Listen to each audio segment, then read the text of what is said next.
What's going on, guys? It's Dan. Well, I'm in the office today. I'm doing some finalization on some drawings and just kind of the new Generation 2 prototypes that are coming out. I got some acid over here that I'm going to be doing some etching today and some stone washing and one Damascus knife. And I want to go over the new Generation 2 gentleman folder with you guys. I just finished it the other day and it came out absolutely awesome. Absolutely just totally sick. And not all the prototypes that people make always come out really awesome, but you know, this one is actually ready to go, which is pretty cool. I've been getting a lot of questions on the new generation gentleman folder, so I want to kind of go over a few specs with you guys to answer a lot of your questions. I'm going to try to get this here so you guys can see.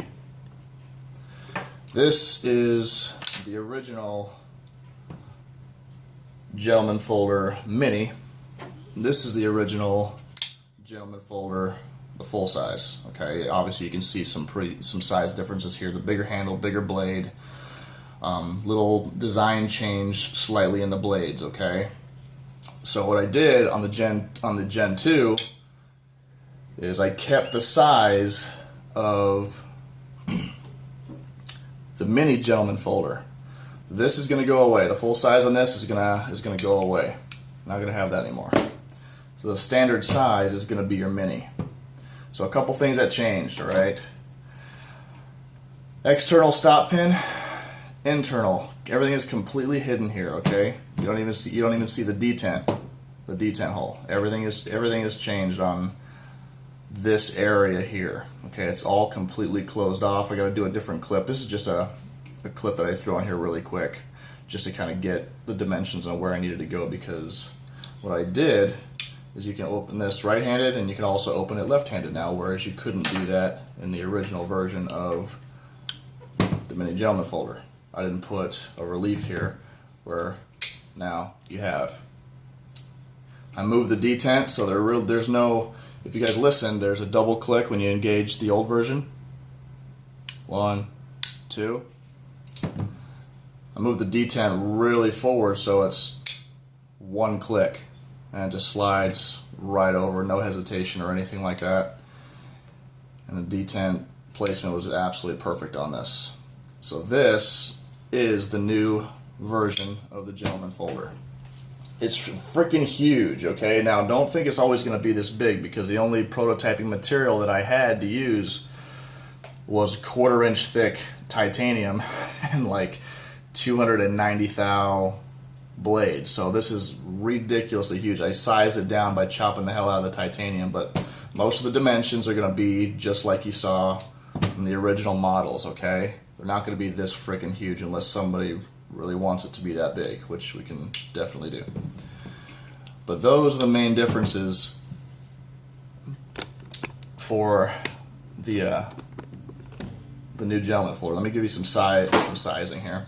I don't know if you guys can see this, but what I've got right here is cutting edge is just under 3.5 inches, just under.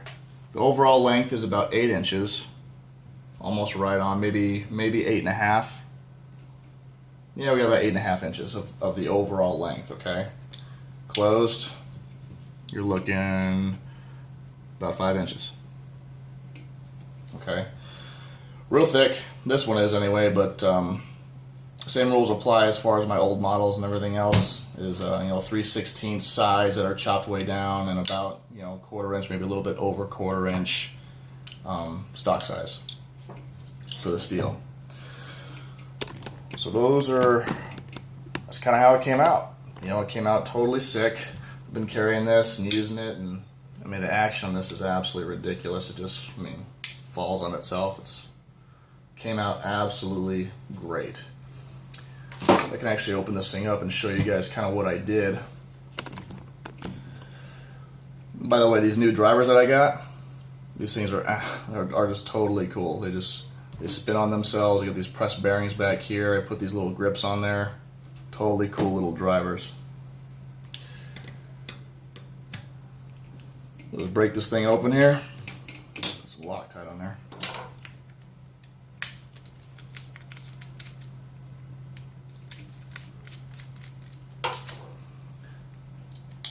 little guys are really fast.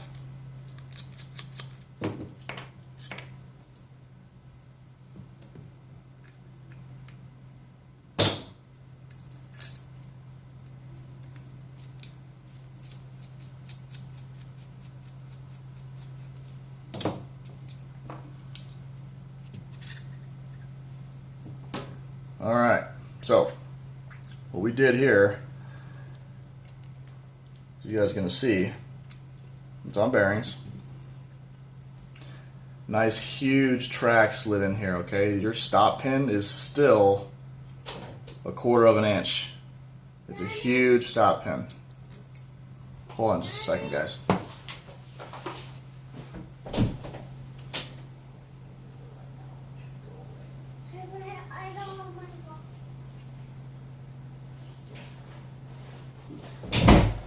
Alright guys, sorry about that. I'm still watching my kids today. Kids and working all at the same time. So, that's what you gotta do.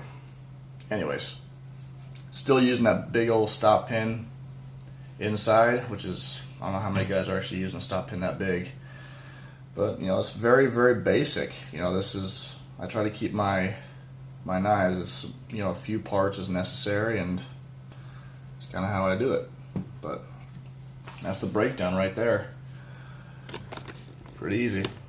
You wouldn't see that unless you took your knives apart, in which case if you do that, well, you really can't cover your warranty. So other than that, what's going on is, let's talk about books a little bit. Okay, I'm pushing along. I'm finishing 10 blades right now, and I should only have probably another 2 or 3 big runs left to finish out the custom orders, which is good. So if you guys are waiting for your knives, I appreciate you being patient and everything else. Totally awesome. And I'm working through everything as fast as I can. It's only me.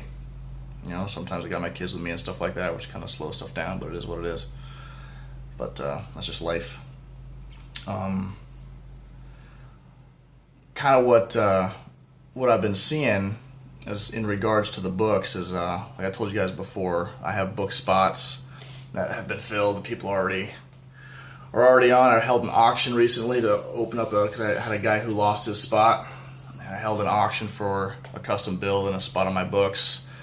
And you know, Ronnie, I appreciate it, man. You're totally awesome, and you really threw down a lot of cash, and we're gonna make you an absolutely sick knife, whatever you want, just typical, you know, how I do. People want what they want, and I make it. But I didn't anticipate the auction going that well. It was pretty cool. Yeah, I'm just really, really happy on how that went. And there's going to be other people that are losing their spots. A couple things that I've noticed, and maybe this is just the knife community. I don't know. Maybe this is like the knife collector community and everything else. But what I've noticed is just a lot of people, they'll buy a knife, they'll wait the whole wait period and everything else, and they'll get their knife and they'll feed you a bunch of bullshit saying that they love the knife, it's totally awesome, totally sick, yada yada yada. And it is, you know, I completely agree with the fact that the knife is totally a sick, badass knife. But they don't hang on to them. They just flip them. And you know, I just kind of think about it. I'm just wondering, you know, because I pour my heart and soul into these things, and I converse with the clients. And I'm like, what do you want? I want to make you happy. I want it just to be, you know, a totally awesome knife, everything that you wanted, and I do it. And then the next thing I know is just like, oh yeah, it's totally cool. And they flip it online. I see a thing, just go to somebody else and everything like that, like 2 days after they have the damn knife. And I'm just kind of like, why do I waste my time doing custom orders? It's a lot of drama doing custom orders, guys. It's the reason why I've tried to stop doing it, because I know that people really don't care too much about the knife. They just kind of want to flip it for money or do whatever they're going to do and just, you know, flip the knife. And you know, they don't keep something that you pour your heart and soul into. And, you know, which is fine, because I'll pour my heart and soul into every knife that I make, and then when the time comes, I'm just going to make available knives and sell them, and it's really no big deal. Whoever buys them, buys them. But I converse with you guys. I try to give you guys send me requests. Oh, can you do this? Hey, can you do that? And I'm like, of course I can do this. You know, no big deal. You know, just let me know what you want, and they'll change their orders, and we'll go through the drama or whatever thing else. And the next thing I know is they just flip their knives. And it kind of pisses me off. You know, naturally, just inherently, it's something I'm sure I'm going to have to get used to. I don't know if I ever will. But it definitely irks me. So there will be some people losing their spots on my books just because why am I going to waste my time making a knife for somebody who puts me through the ringer on what they want and everything else, and I meet those demands, and then all of a sudden they just flip the knife just because that's just what they do. So it's kind of annoying. Definitely kind of annoying. But maybe that's just me. I don't know. But stand by for possibly some spots opening up and everything else. If those guys lose their spots, they're probably not even gonna know that they lost their spot until they try to order a knife from me. I'll be, oh, actually, you kind of got bumped. So it may be really dickish of me and everything else, but I mean, I don't really care. The thing is, if it's less drama for me, the better. So the thing is this, if the way I see it, if we went through a custom order and then they just flip the knife, they're probably not going to buy another knife anyway. So that's that. So let's take a look over here. Let's check out what I got working with over here. I got these blades. They're ready to get dunked in this acid right here. And go through, get this, all the distilled water, get neutralized, and I'm gonna go through the whole spectrum of what I normally do in order to get these knives all ready to go and everything else. They'll usually cure for like 6 or 7 hours. After the acid, they'll cure up with just kind of my post treatment that I do, and then probably go through the stone wash and finish those things up. But so I got going on today, and a few more things to assemble. I got to get everything ready for the handles to get done on this run, which I'll bring you guys in and show you the whole machining process, and that's kind of what I want to do on this next go around. So anyway, you guys take care. Those are a few thoughts from DSK, from Dan, about books, about the new Gentleman folder, the new Gen 2, and getting ready to do some nasty acid treatment. So you guys take care. Later.